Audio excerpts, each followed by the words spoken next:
Hi there, my name's Jill Tiney. I'm from Collaboration Global, and this is our podcast, Being Human, Hidden Depths. I'm going to be interviewing some of our members from Collaboration Global, and they're going to be sharing with you their extraordinary lives. Although they would probably believe they're just normal, everyday, average humans, but they are extraordinary. A bit like you and me. We all have our story to tell. We've all been through difficult times, and we've come out the other end having learnt an extraordinary amount about ourselves that we can share with others. So I think you'll find lots of things that will resonate with where you've been in your journey as well. I look forward to seeing you on the other side.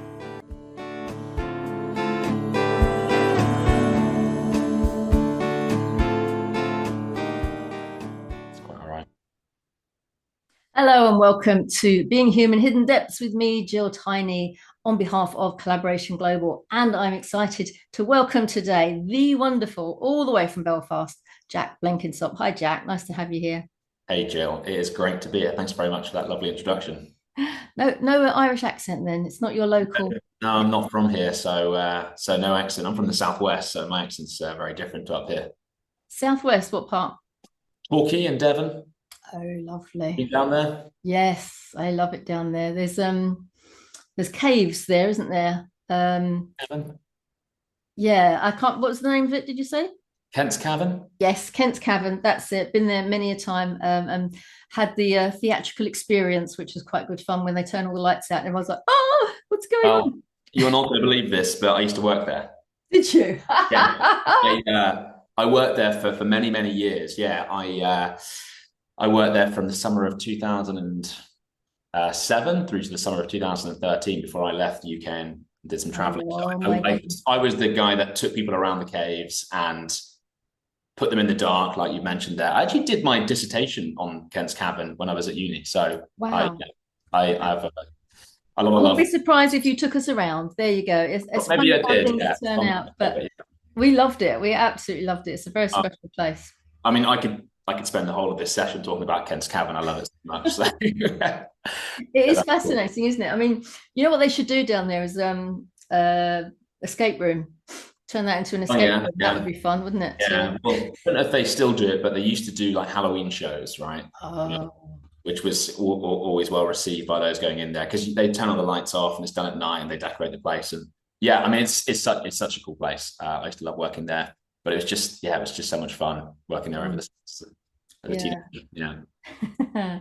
So, one of your claims to fame and why you came to Collaboration Global is because of B1G1, Buy One, Give One, the amazing social enterprise that we are partnered up with as Collaboration Global. And we've recently had one of the founders on the podcast, Masami Sato, who's told us her exhausting, exhilarating, inspiring story of how she started on the journey to create this amazing thing. And then at the other end of the spectrum, we've got you who've been connected to it and working for these guys for several years now, but you're at the other end where it's like it's running and it's huge and it's a global organization and it's just so much going on. So a quick question. I mean, you've come to Collaboration Global as a functioning, let's partner up, let's do something useful, as opposed to some people going, oh, I like the idea of collaboration. It sounds like a good idea. But let's go back a bit. What attracted you to B1G1? So what were you doing? I'm assuming it wasn't Kent's Cavern, B1G1, but what were you doing before that kind of made it a good choice for you? That's a great question. So I had been living overseas. I'd been living in Sydney for a short time where I worked for a children's charity there. And then I moved to New Zealand for a couple of years and worked for another children's charity. And my wife, who I was living in New Zealand with, she wasn't my wife at the time.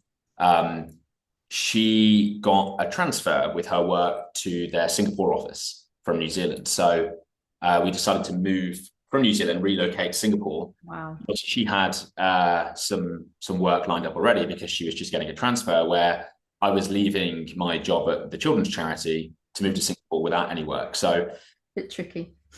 It was tricky, yeah, it was. If only because of the visa situation, because obviously when you move countries, you have to keep all that in mind. And Lucy, my wife, we actually got married in Singapore so that I could secure a visa so I could stay and work with B1G1. Right. So it's not exaggeration to say that I got married. Thankfully, we're still together, so that I could stay and work with B1G1. That's how passionate I am. Like, how the people get to America, isn't it? Let's get a green card. We'll get married. That's it. Yeah, there's a box behind me here with I'm sure there's a picture of the two of us on our wedding day in Singapore. Pretty understated wedding day, but so when I moved to Singapore, I didn't have any work, but I knew I wanted to stay in the nonprofit sector because that's where I spent a few years in Australia and New Zealand. So I knew I wanted to be in that area. Mm. But even with a visa, it was difficult to find work, and I was looking at different places, and that was such an alien environment to me, right? Because I've never even stepped foot in Singapore before. Wow. But actually, Lucy was the one that found B1G1 online, and she saw on their website and we were just saying this earlier, how they weren't necessarily advertising a role, but they were saying if you're interested in working with us, just reach out. Right. Lucy said, "These guys look really, really cool. I think you should have a look at them." So it was Lucy that found them. God bless Had a look around the website, and I think I watched some videos of Paul and Masami, and those guys are they're so inspiring and so captivating. I just think from what I saw of them online, I was like, this looks like a really, really great place to be, and looks like an amazing community. So that's when I decided to give them a call and see if we could meet up, and from there, I got offered a job, but in order to take that job, I had to get a visa. So that's why we got married. Oh, I see. Right, right. So wow, what a pivotal part of your life this company is. It's incredible. Yeah. It wasn't for them. So if you ever get divorced, it'll be like, and it's your fault. Yeah. Not that Yeah, you well, ever will. that's probably not going to happen right now. But no, it's a huge part of my life. I mean, we moved to Singapore back in 2016. So I've been involved with B1G1 now for almost 10 years. Mm. And it's a really funny story because when I went for the interviews, I felt like they went quite well. But at the time, I don't know if we do this now, but at the time, as part of the interview process, there was a test that you had to do. Oh, gosh. The test was kind of random. It was asking really strange questions, which were somewhat unrelated to the role, actually, that I ended up going for, which was kind of a partnerships role. There were some questions about, how many countries are there in Southeast Asia, and you had to name them, and who is this person? The person was Seth Godin, who at the time I had no idea. Oh, no. So I was like, and there was some Excel questions with some date. I was just like, oof. Yeah. So it was I was like, this test it went really badly. Like, I actually think I have the worst test result from any B1G1 employee of all time. It was so bad. Oh, my goodness. But thankfully the interviews went well. So the actual in-person interviews I had with the team and with Paul went really well. And I think that was kind of what won them over. So they kind of said, your results are dreadful, but we're going to look past that because you interviewed well. So thankfully, they weren't. There wasn't everything riding on those tests because I did so badly in them. But well, it's interesting, isn't it? That those kind of tests that obviously supposedly show people where they're at with their, if they've done any development on themselves and learning about what's out there, actually had no impact on the result so that it didn't kind of narrow the field for them because the guy that they chose was the guy that did the worst at the test. Oh, yeah.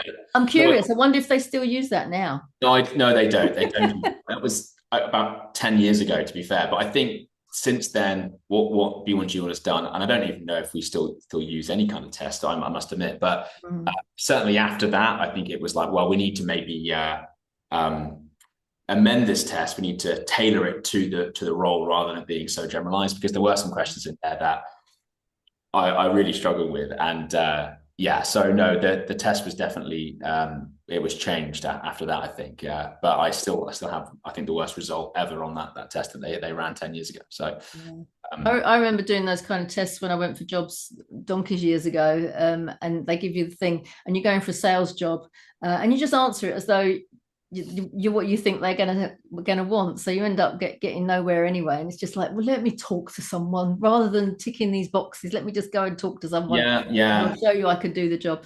Well, But I had the initial interview with one of the team, and I thought that went really well. And then I did the test the same day after the interview, and then I think I remember the message I got from Paul, because they obviously got the test result. They worked the test results out maybe the next day or whatever. yeah. But I remember Paul messaging me and saying, "Oh, I heard you met with a member of the team. Sounds like it went really well." And I was like, said to Lucy, "I think this is gonna materialize." And then a couple of hours later, he's again. I remember getting a message, and it said something like, "Hey Jack, just seen the test results. Not what we expected. Stay tuned." Oh no.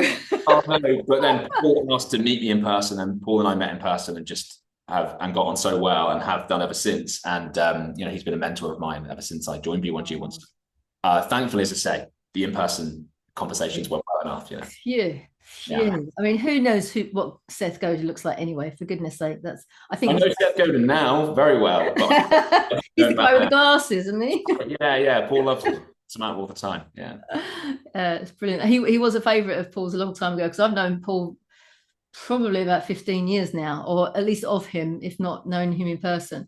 And he was one of the reasons you listen to the man talk, and it's like, I've got to be part of this community. It was just he attracts some amazing people, which is lovely. So you want to be in that buzz in the room with those people as well. Yeah, no, I from the moment I met Paul, I just knew he was quite a unique individual, and I've never actually met anybody quite like him ever since. And just as I say, when we met for the first time, I just got on with him so well, and quite similar in many ways. I mean, we're also very different, but quite similar, and we got on really well. And Paul and I have always worked really closely at B1G1 because of the nature of my role being like kind of partnerships and dealing with new business, but also current members. So, and I used to work very closely with Paul on a lot of the events we would run when I was in Singapore, where Paul would speak, and yeah, he and I would go to the events together. So yeah, Paul and I have been, worked very closely together over the years. So I've been very fortunate. One of the things I've always been a bit jealous of you guys is when you do your team training. Right. Okay. Do you want to share with people where you went for your last team training? It looks so cool. Yeah, well, I mean, to be fair, that's where we went isn't like a regular thing. It was, I think it was the first time we'd been there as a team, and that was to Bali that was in November. But we have to remember that the majority of our team are located in Singapore. So actually, it's a very it's a short flight for those guys.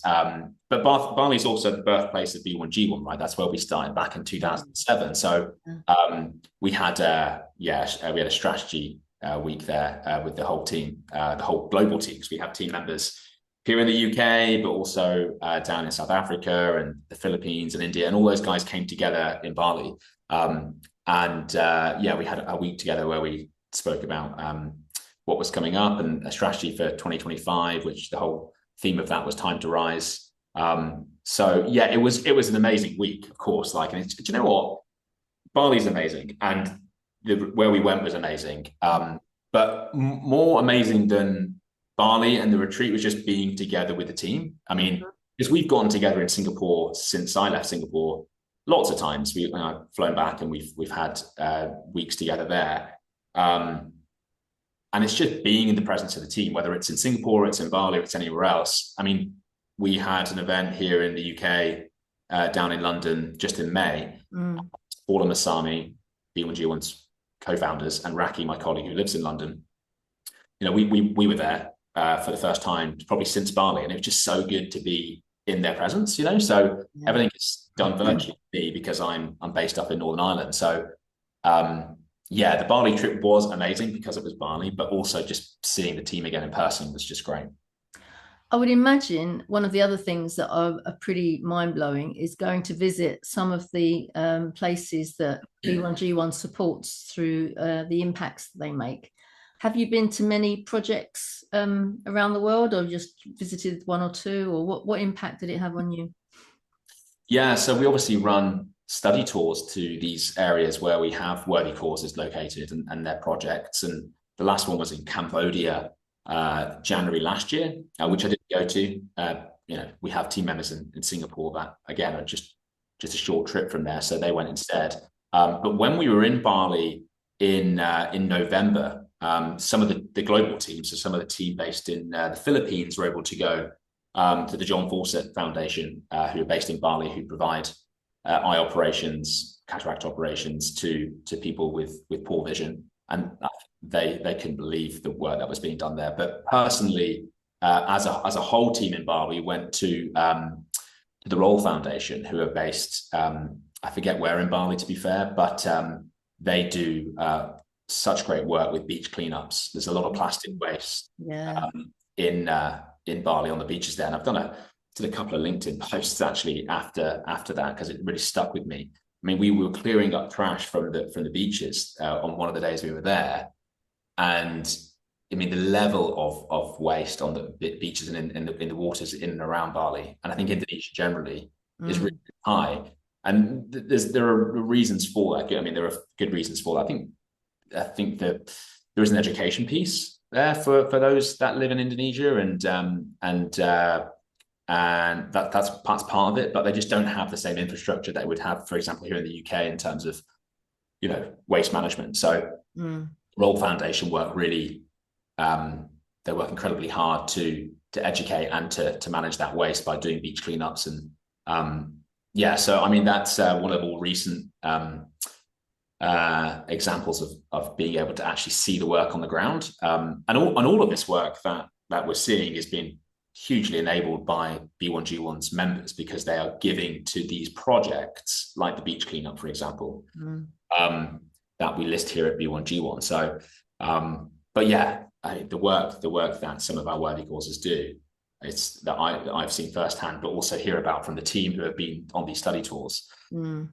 It's awesome. I actually did, when I was living in Singapore, went to Cambodia a few times and saw some of it myself, just when my wife and I visited. Wherever we can, it's always nice to actually see what's being enabled, because I think in my role, I don't work as closely with worthy causes or the projects. So whenever I get the opportunity to speak with a worthy cause or see a worthy cause and the work that they're doing, and our B1G business members are helping to support, it's always just a nice opportunity to do that. Oh, absolutely. And the thing that I love about B1G1 as well is that their currency is smiles. They don't give you the tragedy and the tragic, and that they don't twist your heart until it breaks in order for you to make a donation or make an impact. It is all about, look how far they've come. This is a great success story, and look at these children, and now they're getting education, or they're getting clean water, or and these women that have just started their own businesses. And there are so many different causes. Whatever is on your heart, you can find a cause that you can call your own, and you can continually give to that cause, or you can just scatter it because you go, I don't know which one to choose. They're all very, very worthy. Planting new trees or having fresh water, I don't know, it's going to clean the beach, but you can make those donations to everyone. And it just really, when you see the horrific adverts on TV around trying to make your heart break, around whether it be a donkey or children with cleft palates or everything else in between, it's like there are people out there that can't afford to live themselves, and they see that and then they still donate because they feel like somebody else is worse off than them. And in hindsight, actually, it should be the success stories that would encourage you to give if you are able to, rather than out of guilt or out of being sorry for somebody. It's a kind of different emphasis, and it kind of love underpins everything that's going on. Yeah, no, it's absolutely right. I think it's fair to say that the imagery that we use and the videos that we shoot, it's to focus on the positive impact that's being had by our business members supporting these worthy causes and the projects. With B1G it's never about guilt tripping or making people feel bad and feel like they have to give. Of course, we really exclusively work with businesses, so we feel that through B1G1, businesses can become a force for good, and create a meaningful impact in the world. So so yeah, we don't focus on that side of thing. We even distance ourselves from the words charities and donations, because that's more of the traditional way of fundraising and giving. And there's nothing wrong with donating to local charities. Of course, that's a great thing to do. But for B1G1, it's not really about the charities and the donations. It's very much about the positive impact that's being had. And you're right. Like we talk about it sometimes in terms of smiles, right? In terms of the positive smiles, the positive impact you're having on people and communities globally. So I think it's just a much nicer way of looking at it, and I think it connects more meaningfully with people, right? When businesses can talk about the positive impact that's being had, yeah, whether it's clean drinking water provided or days of education or trees planted, that's much more tangible, and it makes people feel a lot better than talking about donations and the strife that people are going. It's important to focus on the positive rather than just the challenges, the issues that need to be solved. Yeah. And sometimes when you are talking about the challenges and the issues, it just all seems too big. And it's like, what difference can I make? But B1G1 has got the lovely model that is different, and it is focusing on the impacts around every little drip that goes in to the bucket will make an impact and will make a difference. Do you want to just explain the model that you currently work with and why businesses are involved as opposed to Joe Public? Yeah. So when B1G1 was founded back in 2007 by Masami and Paul, who we've spoken about, Masami's simple vision was, what if every business could create a meaningful impact just by doing what they do every day?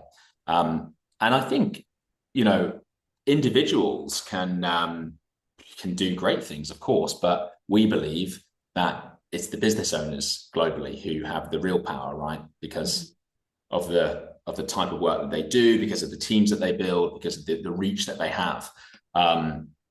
And you were at a web event which we ran yesterday, and I opened that web event with a Paul Polman quote. And for those that don't know, Paul Polman is the former CEO of Unilever, and he's a mentor to Masami, our CEO. And in his Net Positive book, he asked the question, is the world a better place because your business is in it? Oh, nice. And that is something that really underpins a lot of the work we do here at B1G1, because we believe that through B1G1, through the work that we do, which is essentially providing a platform for businesses to create more meaningful impact so that they can embed giving into everyday operations. So it's not just, okay, we're fundraising, we're donating to charity, but instead it's like, okay, these things within our business, whether it's sending an email or working with a client or having a team meeting, all of these everyday, seemingly, unimportant activities, say, they're having you can link those to projects that we list, and you can create positive impacts just by doing what you do every day. So the shift is really from, okay, donations at the end of the year because of an annual fundraiser, to actual habitual giving, which is being ingrained in everyday activities within the business. So I mentioned again in the web event yesterday that we feel at B1G1, and I think our members feel this, and they show this, is that being a business for good is not just good for the world, it's great for business, right? Because impacts our business members in really cool ways, because they see growth as a result, they see deeper connections with their customers, their clients, their team members, and ultimately, creating a lasting impact. So in answer to your question about the model, B1G1 is set up so that our business members can choose everyday activities and link those activities to projects that we list, and they can track the impact that they're creating all the way. They can see exactly how many trees they planted. They can see exactly how many days of education and drinking water and all those cool things, all those cool metrics, because being able to track it and see that and actually share that, that's what really connects with people.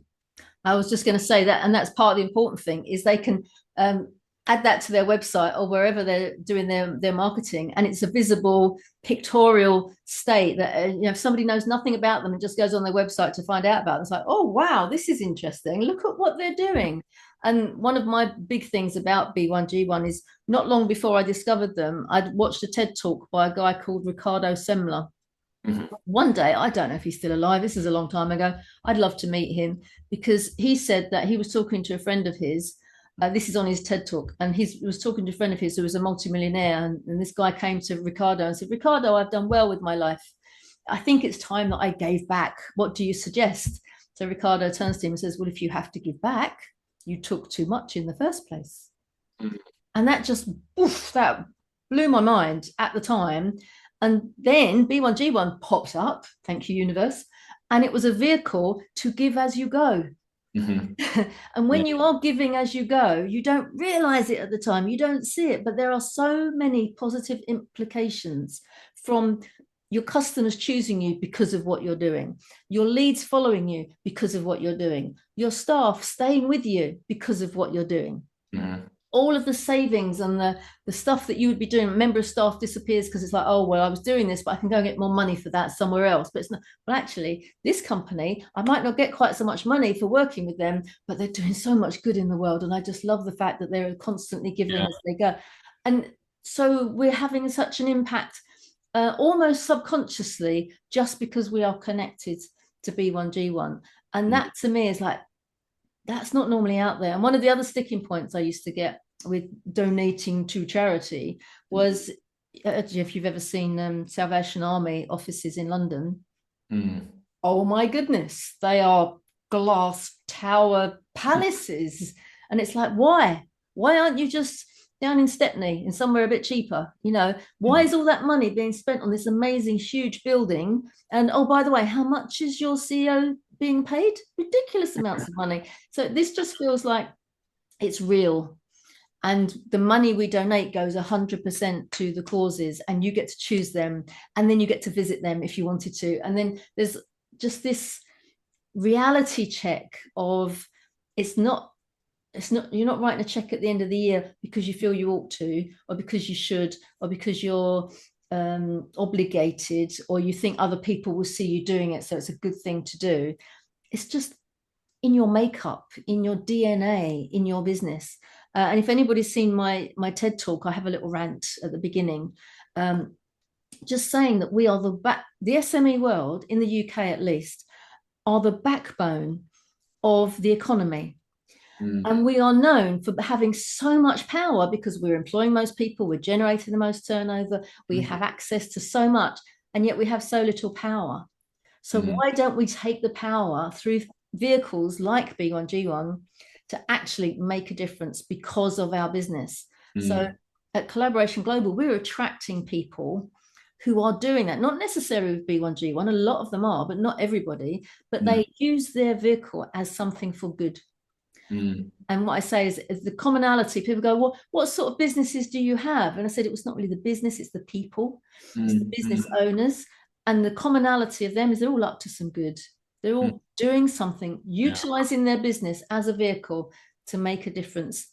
Maybe a little bit difference, maybe a massive difference, but they're doing it to make a difference in the world and making a dent in where we are in the world today.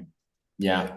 And it Absolutely. stops us feeling so useless. Because when you're not able to do anything, you go, well, what can I do on my own? I'm nothing. I could donate some money, but it's like a drop in the ocean, isn't it? Yeah. Yeah. And I think it's, again, like, just not to keep going back to the web event we did yesterday, but my guest was Alex Folks from a company called Peak PEO. And I asked Alex at the end of the web event, and you were there for it, Jill, so you probably remember, if he could provide one piece of practical advice to anyone that's looking to embed purpose into their business, what that would be. And his simple answer really was, the long and the short of it was, to take action, right? I think too many businesses put taking action off. I mean, I think sometimes there's very legitimate reasons for doing so, but I think that other times people just get in their own ways and they feel like, okay, I have to wait until I get to this point in the business, or the business size, Yeah, for sure.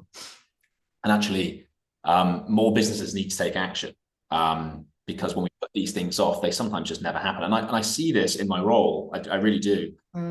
There are businesses with the best of intentions will say it's not quite the right time. I'll relook at this at the end of the year, or next year. You know, sometimes you just never hear from them again, and you wonder. I wonder if they have taken any action at all in any sense, whether it's B1G1 or otherwise. Yeah.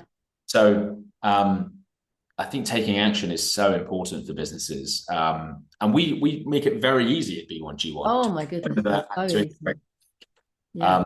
For us, it comes back to there's three key words that we've always kind of lived by. And I remember in the Singapore office, they have these on the wall: impact, habit, and connection. Right. So impact is obviously what we are enabling our business members to do to create positive impact through our worthy causes and their projects. The habit part is actually embedding giving and impact creation habitually, right? So it's not just a end of the year we need to do a big one-off donation, but it's actually throughout the year you're embedding giving and creating impact in everyday operational activities.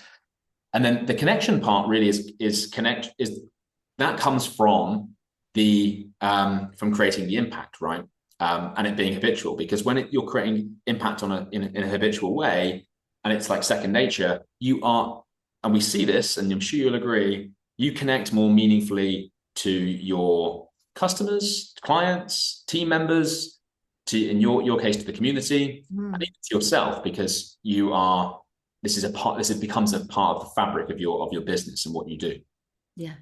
Yeah, absolutely. And what I also love is a lot of people have their own little pet charity that they donate to, and they're like, oh, well, they're not part of B1G1. Oh, well, they could be, actually. They can apply.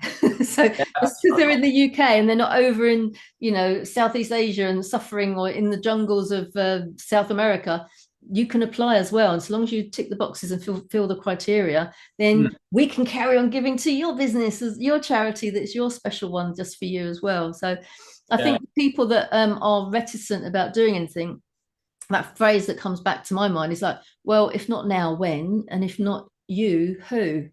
And as you say, you make it so easy. It is almost like a plug and go. Once you connect up to your fabulous website, I don't know who's done all of that organizing. It is so beautiful to be able to, and I'm not a techie, but I got the basics set up, and I've had some other people go in who now look after everything for me. I just say, this is what I want, and they go and choose the sustainable development goals and all the rest of it.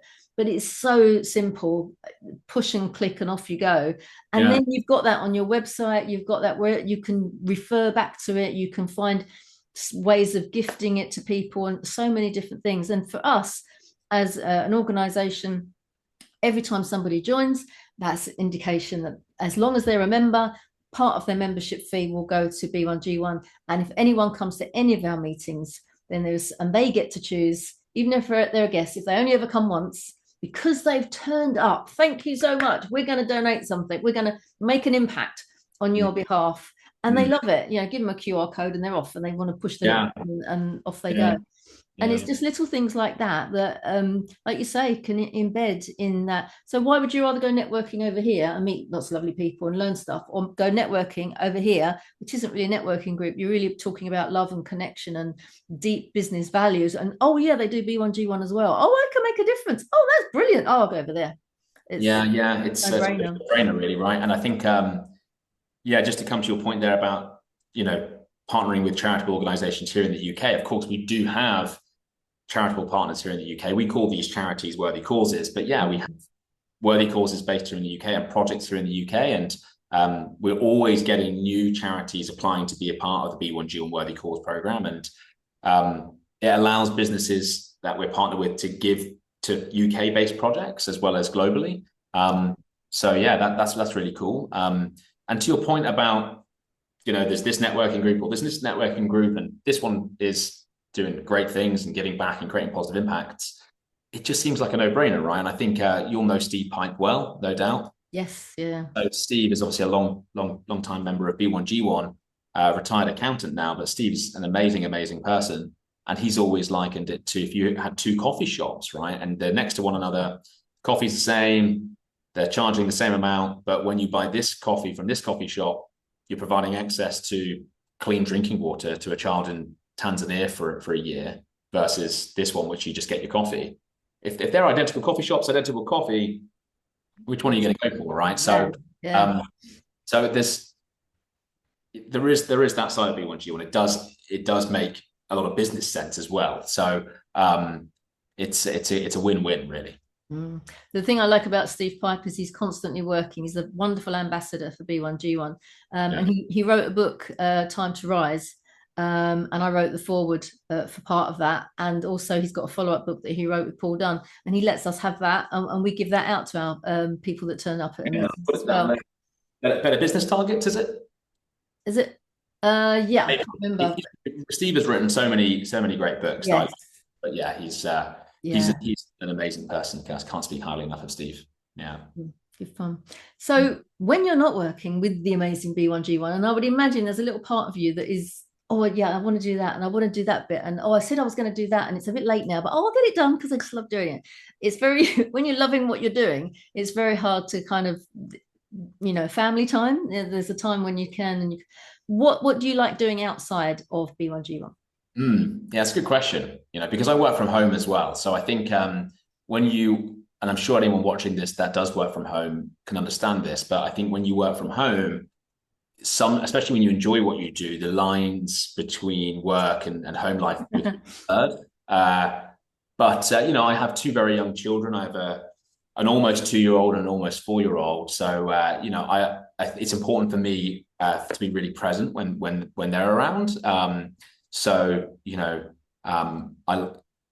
don't really work when they're here. That's not really what I do. So I try to be present first thing in the morning before they go to nursery, and certainly when they come home, and on the weekends as well. So whenever they're about, like I'm not working really. So that's really important to me. So I think because they're so young, they do occupy a lot of mine and my wife's bandwidth. So you can imagine that a lot of our time is spent with them at the moment on weekends and so forth, which is great, inspiring, but they're at such an amazing age that I think as hard as it can be having young kids, there's a lot to be grateful for, and it's really just trying to savor these years, because everyone tells me who has older kids, and I'm sure you'll attest to this, Jill, that the time goes so quickly, right? And it's such a lovely age, so that they occupy a lot of my time in a good way. But outside of that, like I really enjoy running. Like I try and run 2 or 3 times a week and enter various running events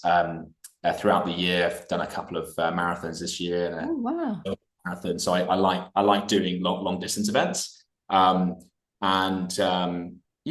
travel is something that we used to really enjoy, but do less of with the kids now. But I still like to get away with, even if it's without the kids, with friends and so forth. We live over in England, and I love coffee. Like I'm big into my coffee. So like even if I'm just getting half an hour just to go out to a nice coffee shop, have some brunch or whatever, that's something I enjoy doing too. But honestly, when you work for B1G1 and you love it as much as I do, and you've got 2 young kids, it leaves you with a finite amount of time. So yeah. When they're asleep, it's like, and then you just so exhausted until they wake up again. But the thing I love about that age, 2 and 4, once they're talking and communicating, there is such wisdom in their eyes. You see life through their eyes. If you take your time and you put your phone away when you're with them, and you don't have that time on screen, and even if you're sitting watching a cheeky movie, a Disney movie or something with them, watch it through their eyes and have conversations while they're watching it, because they will be giving you wisdom, and you'll be like, I had one, my granddaughter's 2.5, and this was when she just turned 2, so she was still learning to string words together. And we were rushing to get somewhere, and she was like gone for a walk over there in the park, and I was like, Lila, come back, we've got to go, we said we're going to go to this thing, and we're doing painting, and you're going to miss it if you don't, so you need to come back. And she's like, Nanny, calm down. Yeah, okay, good point. And she comes up with those kind of things. I'm like, oh my God, you are wise beyond your years. It's just so beautiful to see it there. Yeah, it is a lovely age, and like you say, it does go very, very quickly. Yeah, it's they're amazing. They're just amazing kids, and it's been a learning curve having them, for sure, because I think it's having a child is the single biggest thing you'll ever do. Yep. For the first time, right? It's like I can't think of anything that I've ever done beyond having my first child that was like a new thing that was just so big, and so you are in charge of 2 human beings. Yeah, I know. Yeah. Crazy. Doing our best. But if you like running, let me say this out loud for everybody listening as well. I think it's the 12th to the 14th of September. Friend of Collaboration Global, Lindsay Churchill, who has last year walked around the coast of the UK solo on behalf of Mind, and got the Guinness World Record for it as well. So she was like doing a marathon every other day almost. And Cool. she is doing 3 Peaks challenge. Okay. She's doing about 300 peaks over the course of the year with a little team, but she's inviting people to go and join her to do the 3 Peaks over that weekend period in September. So if you fancy doing that and going over with this bunch of people that are all, and she is bonkers crazy gorgeous woman. She's so passionate about getting out in the open air, having fun, supporting charities, and just making a difference. And she's gone through hardship in her life, but she now, because she's walking and she's hiking and she's getting people to join her, this is her sustenance, and you can feel that she's taking it on board. So if anybody wants to go and join her, go to lindsaywalks.com. Awesome. Yeah, I think I saw something. At least I've seen maybe a couple of times you posted about her and the activities that she does and some of the things she's undertaken. It's really impressive, actually, from what I've seen. Yeah, it's very cool. If you're into your running, which I'm not, sadly, or even just climbing up the 3 Peaks, I mean, you don't even have to do it in 24 hours like a lot of people do. But I think September would be a good time to do it. And yeah. Have you ever done the 3 Peaks before? No, I haven't. No, good one to tick off. Anywhere near them, actually. I did a trail marathon earlier this year in the Mourne Mountains down in here in Northern Ireland, but they wouldn't be anywhere near the elevation that the 3 Peaks are. So anyone that's even just walking them, I think is doing very well. But running them, I think would be very tough indeed. So yeah.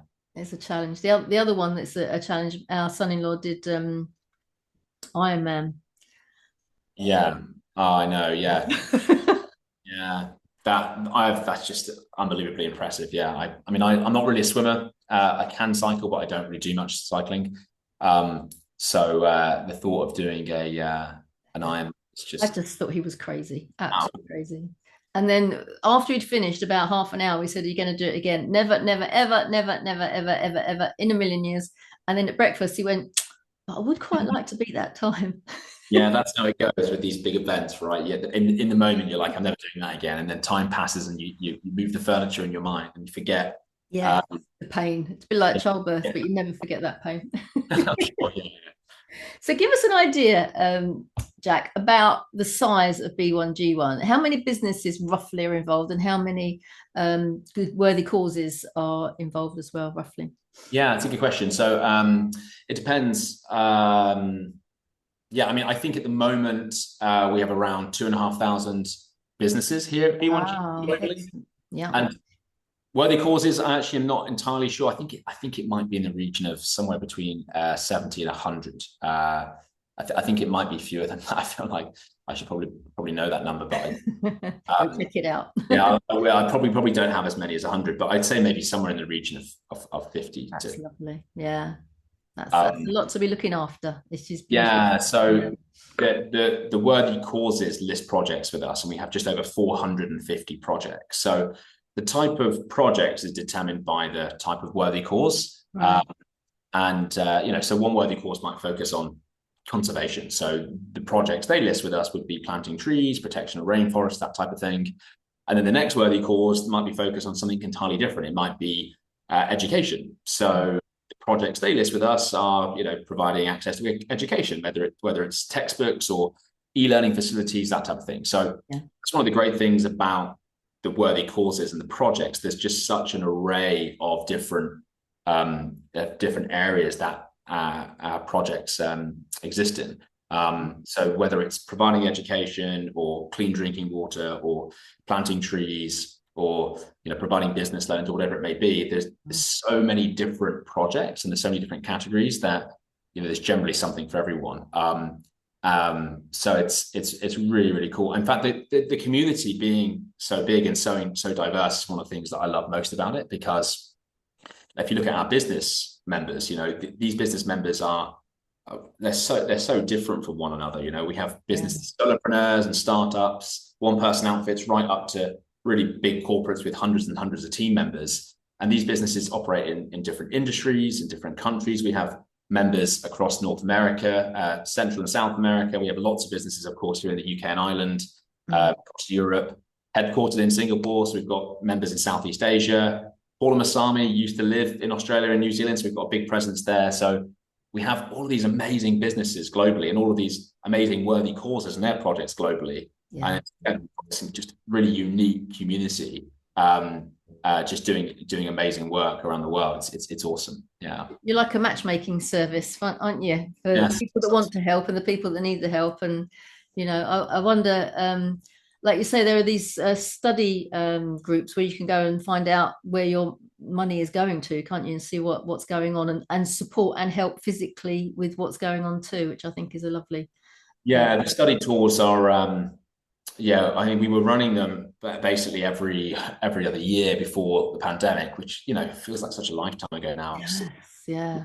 Talk about it anymore. But post-pandemic, we, you know, initially weren't running them, but we ran one last year, as I mentioned. But the study tours give some of our business members who would like to go on them the opportunity to go to these areas. And we've run study tours last year in Cambodia, but that's not the first time we've been there. We've run study tours in Kenya, in India.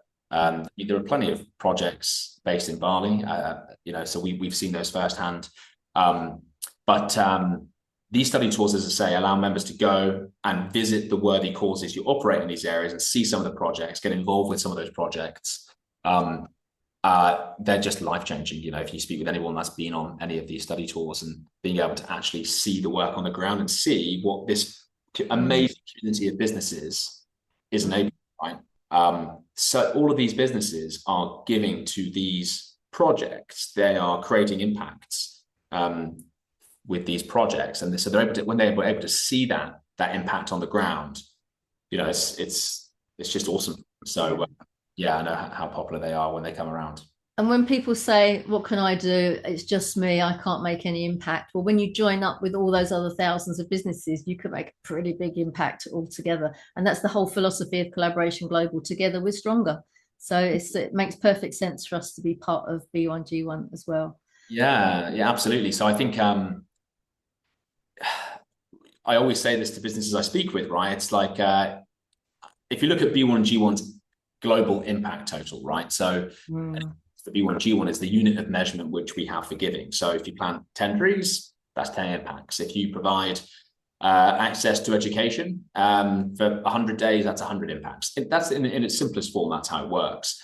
So if you keep that in mind, as a community of businesses to date, so in the last 18 years, our community has created just under 200, it's the end of the day here, 380 million impacts globally. Wow. Right? So 380 million. That's amazing. At the end of the day here, I think it might actually, I should probably check that. But the point here is that the impacts that are created are not just created by one business, right? They're created by many businesses coming together. So it's not, as I say, I tell businesses this, you know, these impacts are not being created by just one big corporate. They're being created by thousands and thousands of businesses. Some are corporates, of course, but SMEs too, startups, solopreneurs. Yep. And when these businesses create a few hundred impacts and these create a few thousand, those collective impacts to date, I mean, it's just, that wouldn't be possible without the community, right? So yeah. That's good news. And it always kind of, my cynical side, with other large big charities, when you see having, you know, my daughter spent time working in charities and realizing actually that some events don't even generate money, they just pay for the advertising that the charity does, and it's like, what, is that serious? There's somebody's not doing it right, it's not happening. And also along the way, somebody's donated $500 million, and you go, wow, fantastic. Well, how much of that gets siphoned off for the CEO and all the other people that take their little cut of the, and it's like, this 100% is what I am just so enamored with, and you can see where it's going. Yeah, absolutely. So when because I think Masami maybe even covered this on when she spoke with you, but B1G1 is quite unique in its model, is that we are a social enterprise, yes, but we're also a US registered charity, right? So that allows us to keep the membership fees and the giving very separate. So the most important thing to note here is that when you give to these projects, when you choose a project from our project list and you say, I want to plant 5 trees, or I'd like to provide a business loan to this person, or I'd like to provide access to education, whatever the project is, that impact is being had on the ground, because we're not having to use any of that giving for our operational costs. So it is cool, and the total number of impacts is just under 380 million, by the way. Oh, you checked it. Well done. It gets to that point in the day when I'm guessing even the most simplest of things that I already know. So yeah, it's just under 380, and 380 million impacts. It is actually, when you just think what one impact is, if it's a tree planted, for example. Yeah. If you go to the B1G1 website, just go to the homepage and scroll down, you'll see that number of 300, almost 80 million. And it gives you a breakdown of where all these impacts have been created across these different categories. And it's so cool to see those metrics, because it's tangible and you can see this is what the community has been able to create together, not individually, together. And you can check it all out. That's what I love as well. You can drill down, and then if you wanted to, you can take yourself off and go and visit where you've just donated or you've created those impacts as well. It is a different language, but it really makes a difference. Words are so important, aren't they? Yes, I see you changing the language as we're speaking here, actually, to reflect the way that we talk, right? But but I don't think there's anything wrong with saying charities and donations, because that's essentially what it is. And I think that's what a lot of people understand. And I still see members today who would communicate B1G1 as a charity, or communicate the worthy cause as a charity, and they talk about donations. Look, that's absolutely fine. Like there's no issue there. It's just that as an organization, we use slightly different language. I like it. Yeah, I think it makes it. I think we have to shift like a tanker in the sea. It takes a little while for it to move if it's going to go a different direction. It takes a while, but what you're creating is this, as you say, this unique model that helps people to see that it isn't all about oh, poor you, here's some money, here's whatever. It's about creating a positive, empowered impact to help people to help themselves as well. So it's not just about we're constantly going to have to give to that one, and if we do something right, it's going to have this ripple effect as well, not only for the person that's received the donation, but also the family or the village or the area where they come from. So I think it is right that we do need to view the model that historically we have been using, because people are taking advantage of it, and I don't think it's working very well. We need something like B1G1 that is more you can see clearly how it's all working and what's going on. It's brilliant. Yeah, absolutely. Yeah, and a lot of our members that we partner with would still continue to donate to local charities that are within that maybe not partner with B1G1. And that's great, and we encourage them. We say it shouldn't ever be like a either. Like it has to be your local charities or be. You can do both, and a lot of members would do that because we do have a criteria that every charitable organisation has to meet to join the program for good reason, right? We want to ensure that every charity that we partner with we have complete transparency of, and there's accountability there for the reasons that you've raised. So if these local charities, for whatever reason, don't meet the criteria, that's cool. You should continue to give to those charities. But we always say about B1G1, we're all about global impact. So yes, you can give to projects in your own country through B1G1, but we encourage that global mindset, that global impact you can create. And actually, one of the dynamic widgets we provide at B1G1, as you're probably aware, is a world map, which shows your location in your country. And there are arrows going off in different directions, showing you where you've created your impacts. And when you click on the icons in those places, it will tell you exactly what giving you've done, what impacts you've created in a specific country. So you're right in it being tracked is very important for businesses to be able to report this internally and externally. Yeah, and when we, as a global organization, when we covered every continent, I was really happy. It's like, yes, we're giving somewhere to the whole world. It really kind of, it fitted with what we were doing. Listen, Jack, this has been a fascinating story because we've heard from Masami the birth of it and how it got to where it is, and now we're hearing from you as a functioning, working, running organization that actually has love at its heart, and it's just a wonderful conversation to have. Thank you. If somebody wants to get hold of you to find out how their business could be part of B1G1, what's the easiest way for them to get hold of you? Yeah, honestly, I'm on LinkedIn, so that's a great place to connect with me if you would like to, and drop me a message on there. And if you're not on LinkedIn, then my email is just jack@b1g1.com. Either of those two ways are the simplest way. But I just want to take this opportunity to say thank you for having me on here. And you've been involved with B1G1 for so long, Jill, and you're doing great work at Collaboration Global. The community is just awesome. So I and the team here really appreciate everything that you do. So thank you for everything. And it's been awesome chatting with you today. So thanks. Bless you. It's been my pleasure. I've absolutely enjoyed it. Thank you for coming, Jack. Thank you for being part of Collaboration Global. I think we are a good little collaboration going on here. Certainly do, yeah. Okay, so of course, if you wanted to come to a Collaboration Global session, you are very welcome. We have them twice a month. You just have to go to collaborationglobal.org to find the booking link, or go to Eventbrite. You'll find us on there as well. And who knows, you might find Jack in the audience and you can have a chat with him there too. So we look forward to meeting all of you, and hopefully you'll be finding out more about B1G1. We cannot endorse it high enough. So thank you again, Jack. It's been an absolute joy. Thanks, Jill. It's been awesome. Cheers.